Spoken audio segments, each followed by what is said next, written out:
Whereas for nearly 60 years, community health centers have provided high-quality, affordable, comprehensive primary and preventive care in our nation's medical underserved communities, delivering value to and having a significant impact on America's healthcare system. And whereas the country's largest primary care network, community health centers, are home for, and this came out yesterday, so that we have to put a correction. On the proclamation, it said 32.5 million people. Yesterday we got the new numbers, it's 34 million people. So we grew by 1.5 million people last year in over 17,000 communities across the country.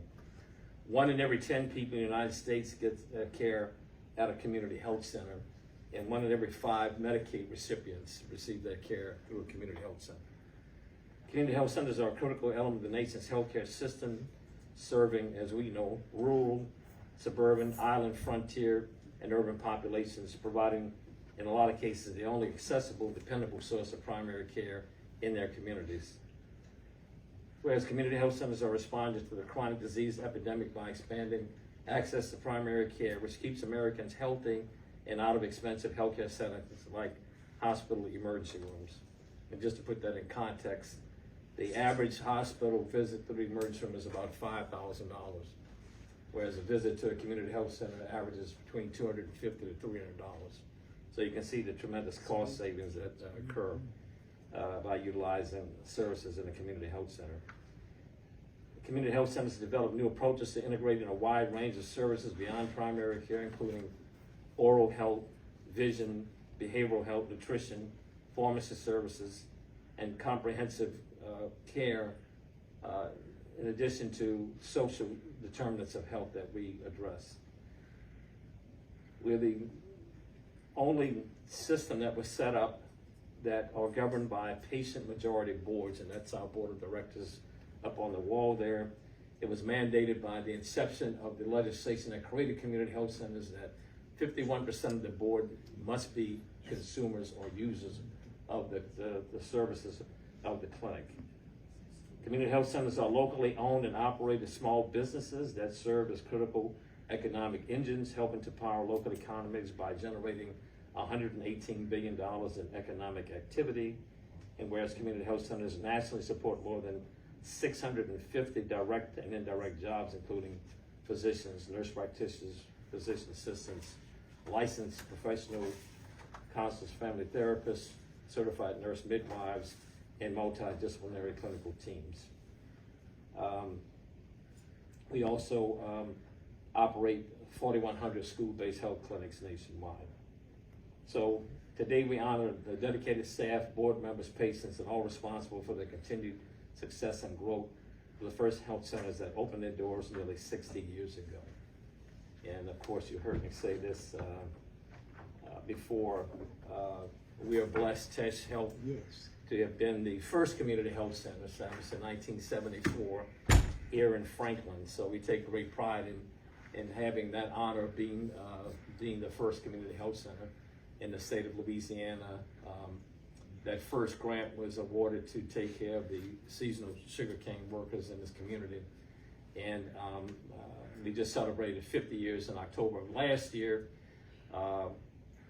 As far as the economic impact that they talked about, the $118 billion, we have an operating budget of about $28 million, and we employ over 225 people in 6 different parishes. We are probably serving close to anywhere between 22,000 people right now, and that continues to grow. And the future, I know there's been a lot of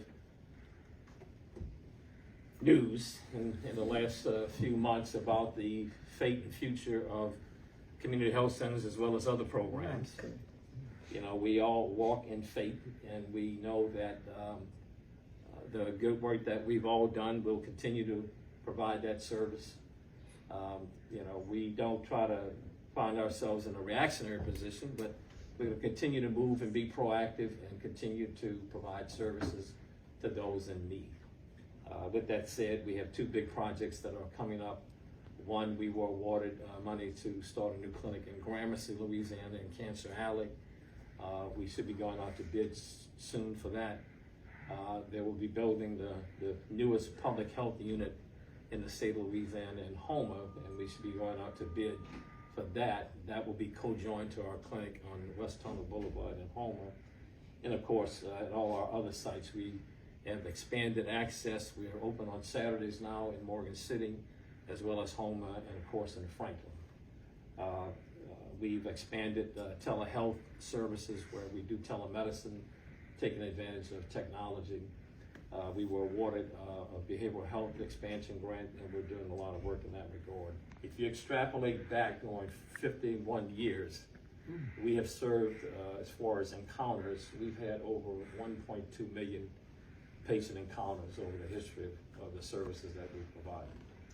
And so I think that's quite a home.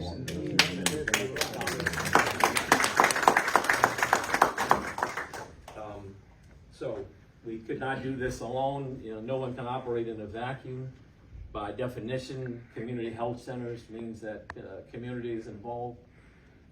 You know, we have been blessed to have great support on a national level. We're one of the few programs, I think, that has enjoyed bipartisan support since its inception. And every president and Congress, since we've been enacted, has actually funded and increased funding for community health centers. That's how we've been able to grow. I think the value of what we bring has been recognized and rewarded for that. The same can be said on a statewide level. Of course, one of the biggest benefactors we had historically was Governor Kathleen Blanco. She did a $45 million infusion for capital development. Governor Mike Foster also supported us, and we continue to enjoy that support. A lot of that, of course, has to come on a national level. We have a representative from the United States Congressman, Mr. Higgins' office, Mr. Glover. On the state level, we have Senator Robert Arland and his predecessor, his father, who were big supporters of us, of our programs, not only here in Franklin and Tesh Health, but all community health centers. Representative Vincent St. Blanc, represented by Sheila Jones, his office has also been a big supporter. Of course, Parish President Sam Jones, who was one of the original founders of Tesh Action Clinic when he was, what, 26? Something like that. 26. I was 28 when I got here, so I think he'd been here a few years before me.